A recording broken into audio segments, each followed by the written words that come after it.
Hello students, welcome to the channel the pharma scholar.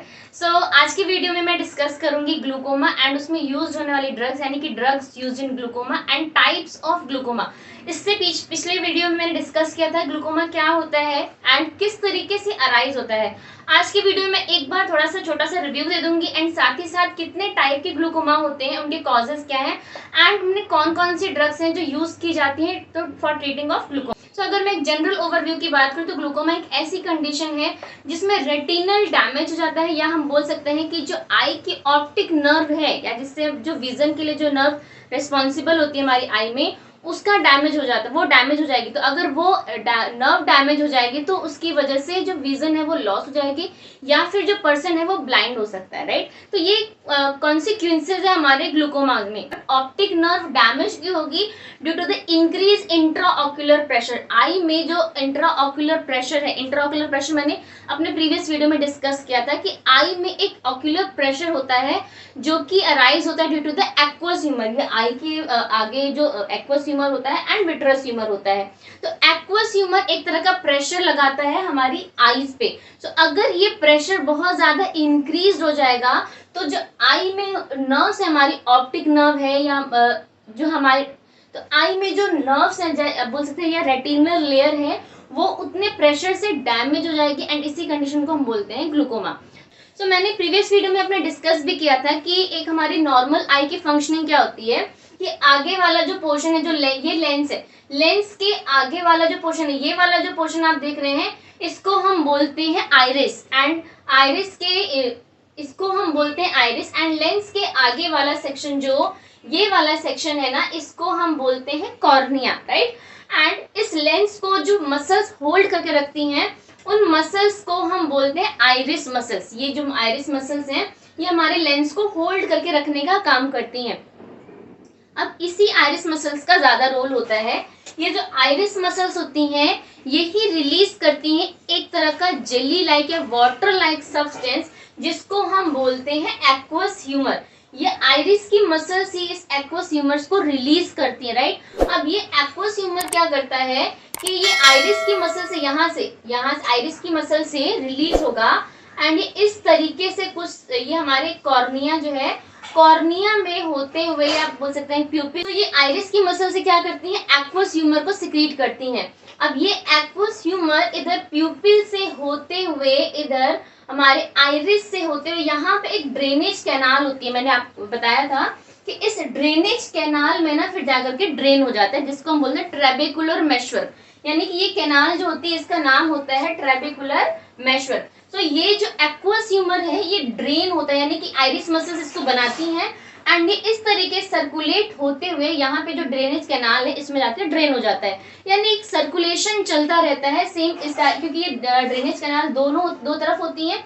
सो इधर से भी सीलियरी बॉडी से हमारा एक्वस ह्यूमर बनता है एंड इस तरीके से कैनाल में यहाँ पे जाकर के स्टोर होता है। एक तरह से सर्कुलर मूवमेंट होता है कुछ इस तरीके से जो एक्वस ह्यूमर है वो सर्कुलेट होता रहता है। इस एक्वस ह्यूमर का काम क्या होता है कि हमारी आईज के शेप के एंड स्ट्रक्चर को मेंटेन करके रखना, साथ ही साथ हमारी आई में जो फ्लूइड्स हैं या न्यूट्रिएंट्स हैं या मिनरल्स हैं उनको सर्कुलेट करते रहना। जैसे मान लीजिए कॉर्निया है या कॉर्निया है या हमारा लेंस है, इन सबको एक न्यूट्रिशन या बोल सकते हैं कि एक तरह का लिक्विड जो कि सारे मिनरल्स को सप्लाई करता है हमारी आगे की आई के आगे वाले पार्ट में, राइट।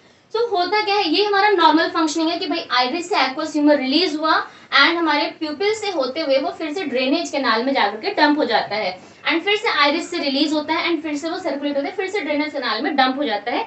इस तरीके से जो एक्वस ह्यूमर ये सर्कुलेट होता रहता है हमारी आई में एंड हमारी आई की नॉर्मल फंक्शनिंग के लिए रिस्पॉन्सिबल होता है। But this is the normal functioning of our eye. But in glaucoma में जनरली क्या होता है कि ये जो ड्रेनेज कैनाल है ये ब्लॉक हो जाती है। ड्रेनेज कैनाल जब ब्लॉक हो जाएगी तो जो आइरिस एक्वस ह्यूमर रिलीज कर रहा है वो ड्रेन नहीं हो पाएगा। अब वो ड्रेन नहीं हो पाएगा तो वो कहीं तो जाएगा, इस वजह से वो क्या करता है, प्रेशर बिल्डअप करता है, वो एक्वस ह्यूमर जो स्टोर होना शुरू हो जाता है, क्योंकि उसका फॉर्मेशन तो नहीं रुक रहा है लेकिन उसका ड्रेनेज रुक जा रहा है। तो ड्रेनेज रुकने की वजह से मान लीजिए कोई सीवर है वो ब्लॉक हो गया, तो ब्लॉक होने की वजह से जो वाटर है वो तो कहीं ना कहीं क्लॉग होगा या आउटफ्लो होगा। तो सेम उसी तरीके से क्या यहाँ पे ड्रेनेज नहीं होगा तो वो जो एक्वस ह्यूमर है वो यहाँ पे ड्रेन नहीं हो पाता, जिसकी वजह से आगे की तरफ उसका जो लेवल या आप बोल सकते हैं उसका जो फॉर्मेशन है या आप बोल सकते हैं उसका अमाउंट जो है वो बढ़ता जाता है। अब अमाउंट बढ़ता जाएगा एक्वस ह्यूमर का तो वो कहीं तो प्रेशर बिल्डअप करेगा, राइट। सो वो क्या करता है, वो एक्वस ह्यूमर जो आई की हमारी इनर लेयर है जहाँ पे न्यूरॉन्स पाई जाती हैं, ये हमारी आई की रेटिनल लेयर है, तो इस रेटिनल लेयर पे वो एक्वस ह्यूमर प्रेशर पीछे की तरफ प्रेशर लगाना शुरू कर देता है। मान लीजिए कि अब वो जो एक्वस ह्यूमर है वो इस तरीके से यहाँ पे बिल्डअप होना शुरू हो गया, तो वो अब पीछे की तरफ प्रेशर लगाएगा। पीछे की तरफ प्रेशर लगाएगा तो सबसे पहले वो लेंस पे प्रेशर लगाएगा, लेंस पे प्रेशर लगाएगा तो साथ साथ वो प्रेशर कहाँ पे अराइज होगा, ये जो आई की जो इनर लेयर है जिसको हम रेटिनल लेयर बोलते हैं, इस रेटिनल लेयर में वो प्रेशर जो है लगना शुरू हो जाएगा। अब वो प्रेशर इतना ज्यादा हो जाएगा कि आई की जो हमारी ऑप्टिक नर्व है ये इस पे वो प्रेशर अराइज होना शुरू हो जाएगा। अगर वो प्रेशर बहुत ज्यादा हो जाएगा तो जो आई की ऑप्टिक नर्व है, जो न्यूरॉन है जो विजन के लिए रिस्पॉन्सिबल है, उसका डैमेज होना शुरू हो जाएगा। Okay, so this is the consequences of the glaucoma. अब बात करते हैं कि आखिर कितने टाइप के ग्लूकोमा होते हैं। So basically glaucoma they are of two types. पहला होता है हमारा ओपन एंगल ग्लूकोमा, पहला होता है हमारा ओपन एंगल ग्लूकोमा एंड दूसरा होता है हमारा क्लोज्ड एंगल ग्लूकोमा। क्या अंतर है दोनों में, ये समझिए कि जो ओपन एंगल ग्लूकोमा है ये सबसे ज्यादा देखा जाता है, मोर देन 80% ऑफ पेशेंट्स में ओपन एंगल ग्लूकोमा देखा जाता है एंड जो क्लोज्ड एंगल ग्लूकोमा है वो 20% देखा जाता है। तो क्या होता है ओपन एंगल ग्लूकोमा, सिंपल क्या है कि होता क्या है, ये जो ओपन एंगल ग्लूकोमा है इसमें जो एंगल है, जिस एंगल के थ्रू ये जो हमारा एक्वस ह्यूमर है ये सर्कुलेट होकर के यहाँ पे ड्रेन करता है एंड ड्रेनेज कैनाल में जाता है। तो यहाँ पे आप देख रहे होंगे कि ये जो हमारी आइरिस है एंड जो आई है इसके बीच में एक एंगल बन रहा है, राइट। एंड इसी एंगल में जो एक्वस ह्यूमर है वो सर्कुलेट एंटर करता है एंड देन फिर ड्रेनेज कैनाल में जाता है। अब होगा क्या कि ओपन एंगल ग्लूकोमा में ये जो एंगल है या आप बोल सकते हैं कि जो स्पेस है, जिस स्पेस से जो एक्वस ह्यूमर है हमारा वो एंटर करके ड्रेनेज कैनाल में जाएगा, वो स्पेस तो है बट बहुत कम है। That is what is called open angle glaucoma. मतलब कि जिस कैनाल से या जिस एंगल से जो हमारा एक्वस ह्यूमर है उसको ड्रेनेज कैनाल में जाना है, जिस पाथवे से जाना है वो पाथवे तो है बट वो काफी कम है, वो काफी रेजिस्टेंस पाथवे है, यानी आप बोल सकते हैं काफी नैरो एंगल है। That is what is called narrow angle glaucoma. यानी कि यहाँ पे जो पाथ है हमारा एक्वस ह्यूमर को फ्लो करने के लिए वो काफी लेस है, जिसकी वजह से जो एक्वस ह्यूमर है वो ड्रेन तो हो रहा है लेकिन काफी स्लोली हो रहा है, पूरा तरीके से ड्रेन आउट नहीं हो रहा है। अब जिसकी वजह से क्या होगा, अब ये जो डिजीज है, अब जिसकी वजह से क्या होगा कि जो एक्वस ह्यूमर है वो ड्रेन तो होगा लेकिन पूरा तरीके से नहीं होगा। एक फ्लो रेट होता है ना कि जिस फ्लो रेट से भाई जो फ्लो रेट रहेगी उसकी, वो जितना उसका फॉर्मेशन है उस फॉर्मेशन से कहीं उतना ही उसका ड्रेनेज भी होना चाहिए, राइट। अगर जो एक्वस ह्यूमर का फ्लो रेट क्या होता है कि जितना उसका फॉर्मेशन हो रहा है जिस रेट से, उसी रेट से उसका ड्रेन आउट भी होना चाहिए, तभी एक बैलेंस रहेगा। लेकिन ओपन एंगल ग्लूकोमा में क्या होता है कि यहाँ पे बहुत कम स्पेस होता है हमारे एक्वस ह्यूमर को ड्रेन करने के लिए, काफी नैरो स्पेस होता है, जिसकी वजह से फॉर्मेशन रेट तो इंक्रीज है लेकिन जो ड्रेनेज रेट है वो काफी डिक्रीज हो गई है। अब जिसकी ड्रेनेज रेट काफी डिक्रीज हो गई, डिक्रीज होने की वजह से यहाँ पे जो हमारा एक्वस ह्यूमर है वो धीरे धीरे बिल्डअप होता जा रहा है, क्योंकि वो उतना तेजी से ड्रेन नहीं हो रहा है जितना तेजी से वो बन रहा है। तो अब पूरा तरीके से ड्रेन ना होने की वजह से यहाँ पे एक्वस ह्यूमर का जो कंसंट्रेशन है वो एक over a long period of time वो इंक्रीज होता जाएगा। वो एक दिन में इंक्रीज नहीं होगा, वो धीरे धीरे करके इंक्रीज होगा। जैसे एग्जाम्पल, जैसे स्टूडेंट्स क्या करते हैं वो एक दिन में पढ़ाई नहीं करते। जैसे एग्जाम्पल में सिंपल सा दूं कि आपके पास पढ़ने के लिए सिलेबस है, ठीक है, आप सोचते हैं आज नहीं कल, जिस हिसाब से आपको कॉलेज में पढ़ा, इसका एक एग्जांपल देती हूँ, जिस हिसाब से या जिस रेट से आपको कॉलेज में पढ़ाया जाता है या स्कूल में पढ़ाया जाता है, क्या उसी रेट से आप स्टडी करते हैं? नहीं करते हैं। जिस रेट से आपको पढ़ाया जा रहा है उस रेट से काफ़ी कम से आप पढ़ाई करते हैं, जिसकी वजह से over the period of time आपका सिलेबस बढ़ता जाता है, आप पे बर्डन बढ़ता जाता है। तो एक टाइम पे इतना बर्डन बढ़ जाता है कि आप उसको पढ़ ही नहीं पाते। जिस रेट से फॉर्मेशन हो रहा है उस रेट से हमारा जो एक्वस ह्यूमर है उसका ड्रेन आउट नहीं हो रहा है, एंड जिसकी वजह से जो ग्लूकोमा है वो अराइज हो रहा है। क्लोज्ड एंगल ग्लूकोमा में क्या होता है जनरली कि ये जो एंगल है जहां से एक्वस ह्यूमर को जहां से एंटर करना है ड्रेनेज कैनाल में, ये एंगल ही क्लोज्ड हो जाता है। अब ये एंगल क्लोज क्यों होता है? किसी भी रीजन से कोई इंजरी हो गई या अचानक, एंड ये जो होता है काफी इमरजेंसी कंडीशन में या बहुत रैंडम हो सकता है, कभी भी हो सकता है। किसी भी हेल्दी पेशेंट को कभी भी अचानक से होता है कि आई में अगर बहुत ज्यादा इंजरी हो गई तो यहाँ पे जो एंगल है एक्वस ह्यूमर को ड्रेन करने का वो ब्लॉक हो सकता है। अब वो रैंडमली अगर ब्लॉक हो जाएगा, पूरी तरीके से ब्लॉक हो जाएगा, तो अब ये जो एक्वस ह्यूमर है उसका जो फॉर्मेशन तो हो रहा है लेकिन वो ड्रेन आउट होने के लिए उसको बिल्कुल भी स्पेस नहीं है। अब बिल्कुल भी स्पेस नहीं तो बहुत तेजी से यहाँ पे जो एक्वस ह्यूमर है उसका प्रेशर बिल्डअप होना शुरू हो जाएगा बहुत तेजी से, एंड वो इतना ज्यादा हो जाएगा कि वो जो हमारी आई की ऑप्टिक नर्व है उसमें बहुत जल्दी ये प्रेशर बनाना शुरू कर देगा, क्योंकि उसको बिल्कुल भी जगह नहीं मिल पा रही है ड्रेन होने के लिए, एंड इतना जल्दी होगा कि वो ऑप्टिक नर्व को बहुत जल्दी डैमेज कर सकता है। एंड इसी को बोलते हैं क्लोज्ड एंगल ग्लूकोमा, जिसमें एंगल पूरी तरीके से क्लोज होता है एक्वस ह्यूमर को ड्रेन करने के लिए, एंड एक्वस ह्यूमर ड्रेन नहीं हो पाता, जिसकी वजह से बहुत फ्रीक्वेंटली वो ऑप्टिक नर्व पे प्रेशर क्रिएट करेगा एंड ऑप्टिक नर्व डैमेज हो जाएगा एंड पर्सन में लीड टू द ब्लाइंडनेस। तो ये एक कंडीशन जो है काफी जल्दी हो सकती है, काफी इमरजेंसी कंडीशन होती है जिसमें पेशेंट को बहुत जल्दी से ट्रीट करना होता है अगर उसको पता चल गया तो, राइट। अगर नहीं पता चल गया तो फिर पर्सन में lead to the blindness, right. So ये तो हो गया हमारा open angle and closed angle glaucoma. But ये होता क्यों है, क्यों हमारी जो ड्रेनेज कैनाल है, जो एंगल है ये क्लोज्ड क्यों हो जा रहे हैं, इससे जो एक्वस ह्यूमर है ये ड्रेन हो क्यों नहीं पा रहा है, इसका कॉज क्या है? देखिए जो हमारा ओपन एंगल ग्लूकोमा है ये तो हो सकता है कि बाय बोन कुछ हमारी आई में या एनाटॉमिकल स्ट्रक्चर्स ऐसे हो जिसकी वजह से यहाँ पे जो ड्रेनेज कैनाल है उसका एरिया कुछ हद तक ब्लॉक्ड हो। सो ये बाय बॉर्न भी हो सकता है, इसका कोई एज कोई कॉज नहीं है, कोई पैथोफिजियोलॉजी नहीं है, किसी भी रीजन से यहाँ पे ब्लॉकेज हो सकता है। एंड साथ ही साथ कभी कभी ऐसा होता है कि ये जो आइरिस है ना, ये हमारी लेंस को पूरी तरीके से प्यूपिल को कवर कर लेती है, प्यूपिल को कंस्ट्रक्ट कर लेती है, राइट। देखिए कुछ इस तरीके से, राइट, कि ये जो आइरिस है ये कभी कभी क्या होता है पूरे तरीके से ये जो प्यूपिल है इसको कवर अप कर लेगी,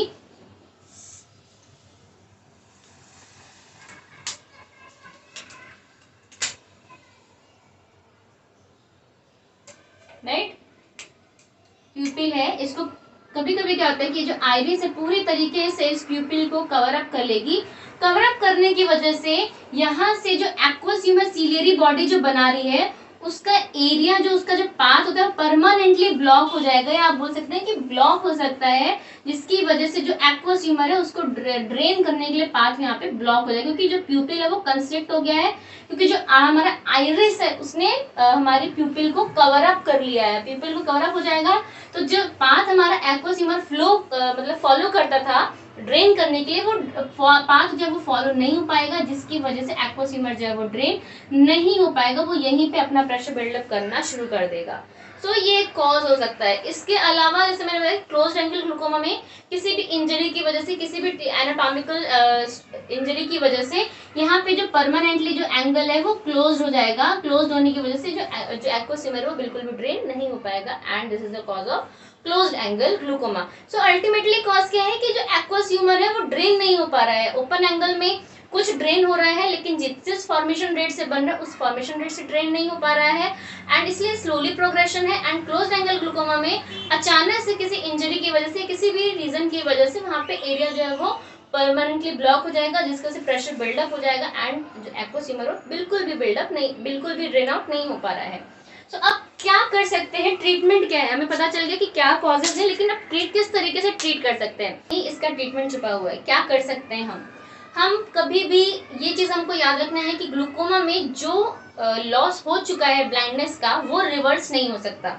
मतलब पेशेंट का जो नर्व डैमेज हो चुकी है वो रिवर्स नहीं हो सकती। हाँ, हम क्या कर सकते हैं कि आगे होने वाले प्रोग्रेशन को कम कर सकते हैं, प्रिवेंट कर सकते हैं, लेकिन जो लॉस हो चुका है उसको ओवरकम नहीं कर सकते हैं।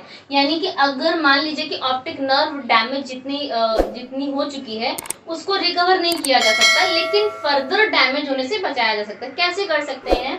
तो सिंपल है कि एक्वस ह्यूमर का फ्लो ज्यादा हो रहा है, ड्रेन कम हो रहा है, तो हम ऐसा कर सकते हैं कि जो उसका फॉर्मेशन है ना उसको कम कर देंगे। तो जिस रेट से उसका अगर फॉर्मेशन रेट डिक्रीज हो जाएगा तो जो उसका ड्रेनेज रेट है वो डिक्रीज है, तो दोनों में एक बैलेंस आने की कंडीशन हो सकते हैं, एंड जो प्रेशर लगने वाला है हमारी आई के नर्व पे वो डिक्रीज हो जाएगा।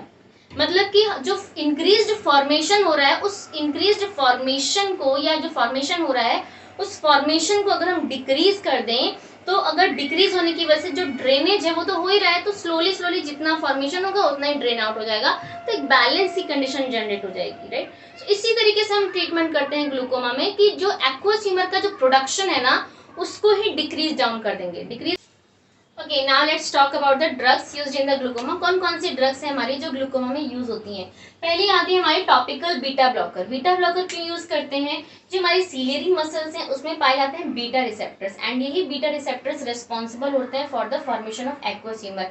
सो अगर हम बीटा ब्लॉकर्स दे देंगे तो सीलियरी मसल्स के थ्रू जो एक्वस ह्यूमर का प्रोडक्शन है वो ब्लॉक हो जाएगा। तो इसमें जो हमारी ड्रग्स आती है that is a timolol and betaxolol. Second class आती है हमारी that is a carbonic anhydrase inhibitor. Carbonic anhydrase inhibitors क्यों देते हैं?